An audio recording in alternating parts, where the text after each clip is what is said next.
Get the money lined up first. The money comes first. There's always going to be deals, and do the business the way I do it. I'm telling you, I got students all the time getting more than $500,000 in private money ready to go in 30 to 90 days.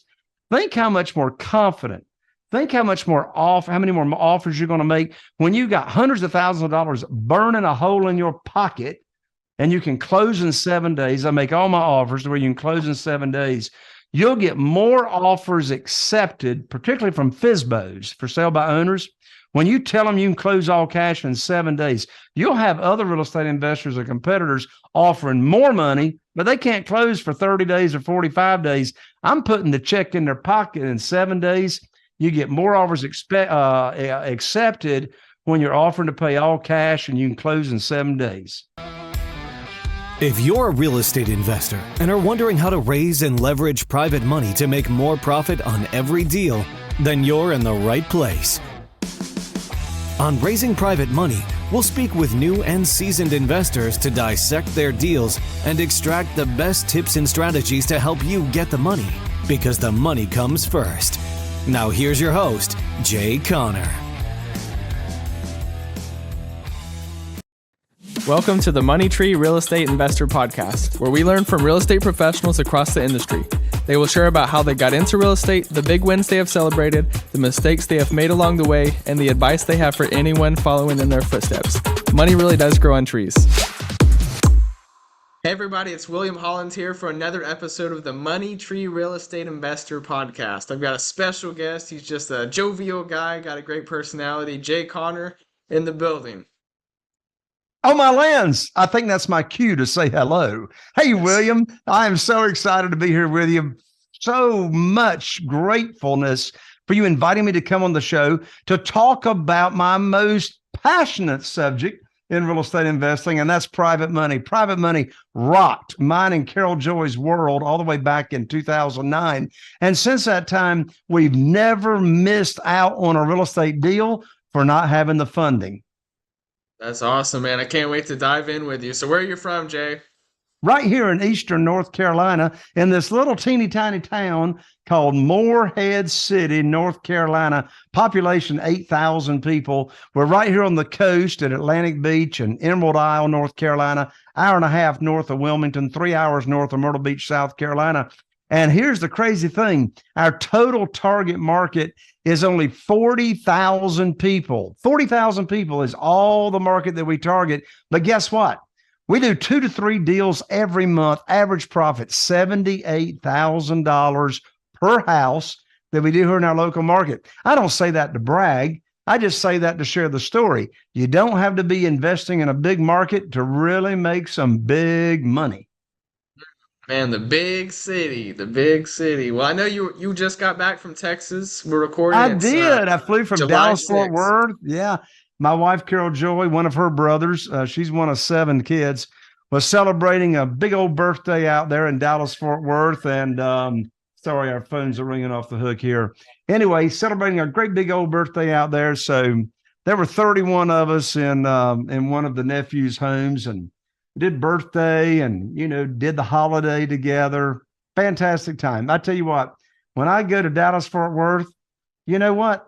If I could just get me a little bit of brisket one time a day, it puts a smile on my face. And I don't want none of that lean cut stuff. I want marbling. I want marbling. Right. I want the fat. I want the flavor. Yes, sir. Yeah, I get to that all the time. It's pretty nice. Well, I'm jealous. I got to go back to Texas to get my brisket. I like that sausage too. Yes, sir. We got some good food over here, man. So tell me more. You've rehabbed 450 houses now. So have you always been in real estate? How did you get started? Well, I actually was raised in my family, my dad. I was raised around the housing industry. Okay. But it was the mobile home industry, manufactured housing. And you being from Texas, I know you've seen them single wides and double wides out in the countryside. You ain't seen them in Dallas, Fort Worth, but you go out there to Midland, Odessa and Amarillo and Altus, Oklahoma and Lawton, Oklahoma and Mesquite and Burleson out there. that's where the mobile homes are. So, I was raised in that industry. In fact, that's why I moved to Texas way back when. My father had the largest mobile home or manufactured housing company in the nation up until the 1980s. So anyway, I was raised around housing and all that. But in 2003, the financing on mobile homes, manufactured housing pretty much went away. And so I knew if I ever got out of mobile homes and manufactured housing, I wanted to get into single family houses. We had this great friend and his wife, still are, Craig and Kim. They lived in New Bern, North Carolina, here in Eastern North Carolina. And in 1993, sorry, I don't think you were around back then, but back in 1993, they bought this house that they flipped. And they made $30,000 in 90 days. And I was trying to make $3,000 on a single wide mobile home. I said, hey, if I ever get out of the mobile home business, I'm getting into single family houses and flipping and all that. So yeah, 2003 is when Carol Joy and I started on this adventure. We've rehabbed now over 475 houses here in the local area. We've done more deals than that, terms deals, buying subject to the existing notes, seller financing, and all that kind of stuff. But as far as rehabs go, we've done a lot of houses. And so, yeah, we've been on this journey since full time since 2003. That's pretty awesome. I like that you had that background in real estate. That's special. A lot of people don't get started at an early age in real estate and get exposure to it until much later. Well, I can't really say I had exposure to real estate because everything we did with mobile homes was personal property.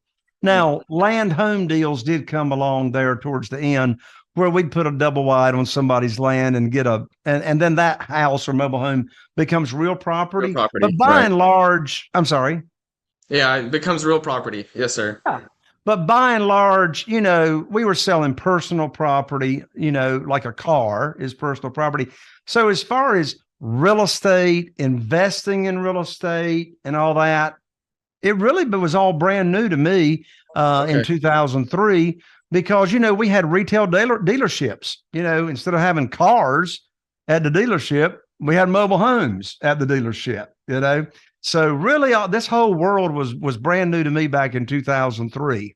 My first year, I only did 3 houses because I wanted to be sure I sort of knew what I was doing. And let me tell you something. I didn't have a clue what I was doing. I mean, I was clueless as to what I was doing. I mean, don't start this business if you're listening to this show. Don't start this business without working with somebody that knows what they're doing. Because, oh my lands, I made hundreds of thousands of dollars in mistakes those first 6 years that I was in the business. And of course, that was 6 years prior to me even knowing anything about private money. But yeah, my first year I did 3 deals and, we started growing from there. But when I started out, I didn't know anything about private money, never heard of private money, didn't know anything about self-directed IRAs. I was just using the local bank with an unsecured line of credit. So that's how I started out, right? Until I got into this world of private money. That's awesome. Yeah, I love that so much. Well, let's dive into the private money more. So, let's hear more about that. What does that mean? And, why did you start utilizing that source of debt or equity even? Well, I can tell you how I did not start using private money. I just didn't wake up one day and say, hey, I think I'll go raise me some private money. It didn't work that way. I mean, growth takes place in the valley, right? Growth doesn't take place when you're on top of the mountain. And let me tell you something.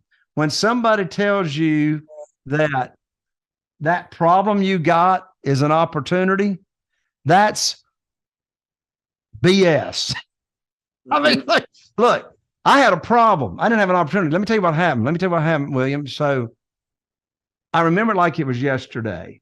So here in North Carolina, believe it or not, we actually still have handsets like telephones that I've never seen one before. What is that? I know they have cords attached to them. Can you believe it? Anyway, I remember like it was yesterday. It was January 2009.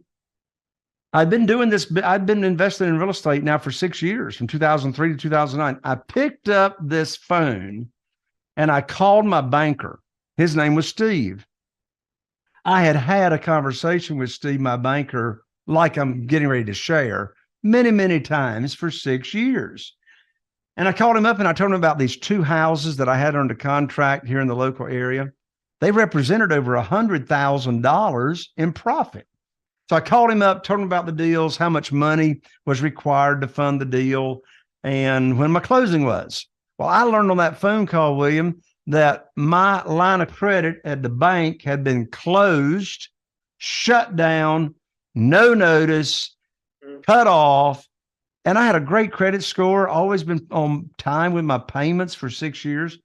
And I'm talking to my banker. I said, why is my line of credit shut down? He says, Jay, don't you know there's a global financial crisis going on right now since 2007?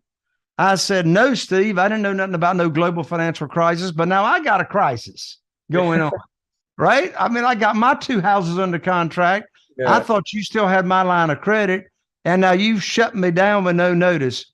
So I took that phone and I hung up the phone, and I sat here for a second at this desk, this very desk. I sat here and I thought to myself, who can help me with my problem? This weren't no opportunity. I got a problem, right? Who can help me with my problem? And there's a great book that came out a couple of years ago by Dr. Benjamin Hardy and Dan Sullivan called Not How, But Who. Oh, yeah. Who? Yeah. By the way, Dr. Benjamin Hardy is a friend of mine, and that's another story. But anyway, so I said, who can help me with my problem? So I picked up the phone again, and I called my friend Jeff, who lived in Greensboro, North Carolina at the time, and I told him what had just happened with me and my banker. Jeff said, well, Jay, welcome to the club. I said, what club? He said, the club of losing your line of credit at the bank. They just cut me off last week. I said, well, how are you going to fund your deals? He says, well, have you heard about private money? I said, no. He said, have you heard about self-directed IRAs? I said, no. He said, well, that's how I'm funding my deals. So I studied private money, not hard money lenders, but private money, how to do business with individuals that want to be passively involved in real estate and, fund deals. So I learned about it. So I put my program together. What do I mean by my program? My private money program that I was going to teach people that I knew in my own, network. And so, Holland, the old traditional way of borrowing money is you go to the bank, you get on your hands and knees, you put your hands underneath your chin, and you say, please fund my deal, right? Well, not in this world. In this world, we don't ask for a mortgage, we offer a mortgage. You see, we get to set the rate, we set the terms, we set the frequency of payment, we set the loan to value and all that. So anyway, I hung up from Steve, my banker. I learned about private money. So I started teaching people my private lending program, what rate I would pay, how they can earn high rates of return safely and securely. I started teaching them about self-directed IRAs and how they can take their current retirement funds and move them over to a self-directed IRA company, penalty-free, tax-free, how they can earn unlimited money per year, tax-free. I got one private lender by the name of Larry that just last year earned $72,000 tax-free, right? So I started teaching people as to what this is. So they would tell me, well, look, how do I get started? Do I write you a check? No, you do not write me a check. You just tell me what you got to work with. Is it investment capital? Do I need to introduce you to the self-directed IRA company? So I know how much they have to work with, right? I'll put your money to work for you. So then I hadn't asked for any money. I taught them my program. They love it. And then in a week or two, I call them up.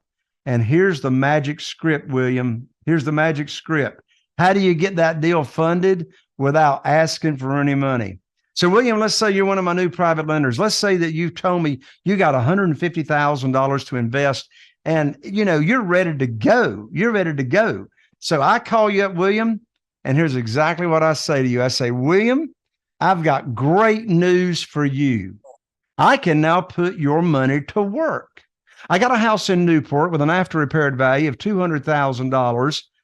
I can put your $150,000 to work and fund that deal, because I'm not going to borrow more than 75% of the after repaired value. Closing is, and you already know that because I taught you the program. Closing is next Thursday. So you'll need to have your funds wired to my closing attorney next Wednesday. And I'm going to have my attorney email you the wiring instructions. End of conversation. You see, I didn't ask you if you wanted to fund the deal. That's the most stupid question in the world I could ask you. Of course you want to fund the deal. You've been waiting for the phone call for me to put your money to work, you see? And particularly if you had retirement funds and I had introduced you to my preferred self-directed IRA company and you've transferred that $150,000 over to there, you ain't making no money. It's sitting right there. You're waiting for the phone call for me to put your money to work. I've never asked anybody for money, and I got more money chasing me now than ever before. Yeah, that's crazy. Pretty cool. I like it a lot. Wow. Passive investors in real estate are able to receive a check every month. Some people call that mailbox money. We say money really does grow on trees. Visit the website at biggerpictureholdings.com, where we have a ton of free resources to help you learn more about planting your very own money tree. So I know you're also doing the coaching as well now, right? You coach other people? Yes, I work with real estate investors like you, William, and I work with them to teach them exactly how I do this private money world and this private money thing and how to get private money, attracted and chasing you. And, one thing I teach is how to never take any of your own money to the closing table when you buy a property. I mean, who wants to get paid to buy properties and take none of your own money to the closing table? I mean, that right there makes the hair stand up on the back of my neck, right? My real estate attorney, I love on the check stub. I always pick up a $40,000, $50,000 check when I buy a property, take none of my own money. And the phrase on her check, I absolutely love. I pick up the check. By the way, my real estate attorney's office is right next door to mine. That's convenient, right? So anyway, we'll walk over next door and get the check. On the check stub, when I buy the property, it says excess cash to close. Let me tell you, William, I love me some excess cash, right? So I always pick up a check when I'm buying the property. So yeah, I started using private money in mine and Carol Joy's own real estate investing business in 2009. And then in 2011, I got totally bored, William. I got a fantastic team. We're doing 2 to 3 deals a month, making more than 7 figures a year, net. I got an acquisitionist, I got an interior designer, I got contractors, I got project managers. And what's little old Jay gonna do? I mean, what am I gonna do, right? So I went to one of my mentors and I said, what's next? He said, well, Jay, what are you really good at? I said, well, I'm really good at raising a lot of money and really fast. He said, well, start teaching people what you do and what you're good at. So in March of 2011, I held my first event in Atlanta, Georgia, and started teaching real estate investors how to get all the funding and money they would want for their deals.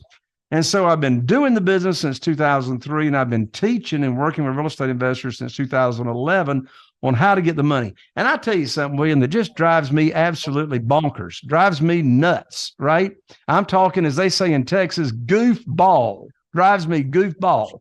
Well, what drives me goofball is listening to some of these real estate educators out there, and they'll say, and I know you've heard this, William, I'm getting ready to say it, and I know you've heard it. They'll say, oh, just get the deal under contract, the money will show up. Just get the deal under contract, the money will show up.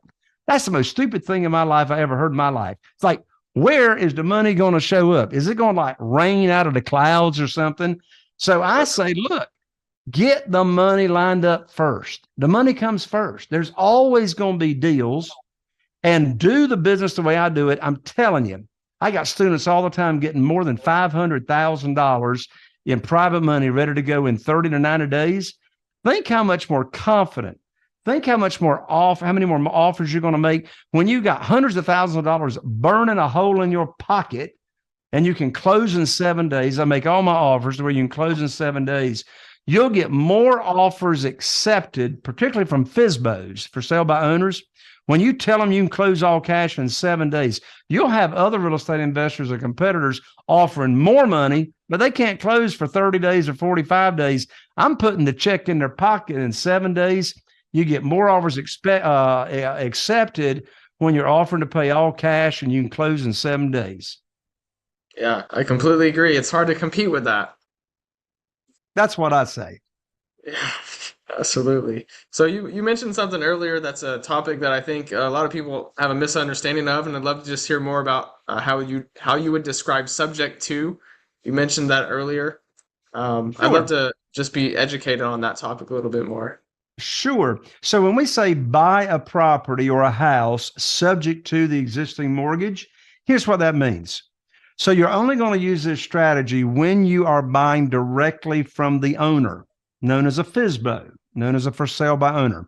So buying subject to the existing note means that the owner of that property is willing and agreeable to sell you the property, transfer title, transfer deed, transfer ownership into your entity, your LLC or whatever entity that you're buying in. By the way, side note, don't ever buy a piece of real estate in your personal name. Never. Ask me how I know. Never buy a piece of real estate in your personal name. So going into your LLC or your land trust or whatever. So they're going to transfer ownership. You agree. So how are you going to fund it? You agree to make their mortgage payments and keep them current. So the first question that comes to mind is, who in the world in their right mind would sell you their house, leave the mortgage in their name? By the way, this is not assuming the mortgage. This is not assuming the mortgage. Assuming the mortgage means the current mortgage holder or the lender is now going to approve you to assume the mortgage. The lender is not involved in this negotiation at all. You're not assuming the mortgage. You're agreeing to make the payments. So you may be asking the question, who in the world in their right mind would agree to sell you their house and transfer ownership and trust you to make their payments? I can tell you who will do it, and I've done it hundreds of times. A distressed seller. They're either financially distressed, they need debt relief, or the property is distressed, or both. And so, by the way, this is nothing that your closing agent has got to make up on the HUD settlement statement. It's already on line 203. It might be line 204, come to think of it. But it's either line 203 or 204 on the HUD settlement statement. For the funding, it says subject to existing mortgage, right? So that's how you're funding the deal. And by the way, those are some of the most profitable deals you'll do. I mean, everybody in the nation within the last 2 or 3 years has refinanced their house down to 2.5%, right? So if you're buying one of them houses, you're getting money at 3%, right? When you're buying it subject to the existing note. That's awesome. That's really incredible. Yeah, I think that's definitely an opportunity in this day and age and right now. For sure, William. Well, Jay, it's been great to have you today. I've really enjoyed it, learned a lot, and I know you've got a book. We'll leave a link so people can get that book with just paying shipping and handling. What's any other ways that people can get hold of you today? Sure. So we've got the book, which is called Where to Get the Money Now. Subtitle: How and Where to Get Money for Your Real Estate Deals Without Relying on Institutional or Hard Money Lenders. So again, we're not talking hard money, talking about doing business with individuals. You can get the book. And it's a real book. Like, this is not an ebook. We're going to ship you the book at J Connor. By the way, I'm an ER and not an OR. So you can go to www.jconner.com/book, right? So you can connect with me there. You can also follow me on my podcast. I know this is going to absolutely amaze you, but the name of my podcast is Raising Private Money with Jay Connor. So I'm on iTunes, Spotify, and all the platforms as well. And hey, if you want to hang out with me twice a month on Zoom, I've got the Private Money Academy membership. We have hundreds and hundreds of members in the membership, and I go live on Zoom twice a month. I'll give you free access to check it out. Come hang out with me. We talk private money. We dissect deals, answer any questions. You can come check that out at jconnor.com/trial and come check out the Private Money Academy membership as well. Yes, sir. Well, Jay, thank you so much. It's been great to have you today. William, it's been my pleasure. Thank you so much. Like and subscribe below. A new episode will air every Tuesday at 7 a.m. Are you looking for more content? Visit our website, biggerpictureholdings.com.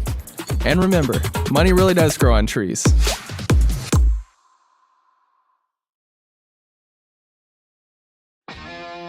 Are you feeling inspired by the knowledge you gained in this episode? Then head over to jconner.com/moneyguide. That's jconner.com/moneyguide and download your free guide that shares 7 reasons why private money will skyrocket your real estate investing business right now. Again, that's jconner.com/moneyguide to get your free guide. We'll see you next time on Raising Private Money with Jay Conner.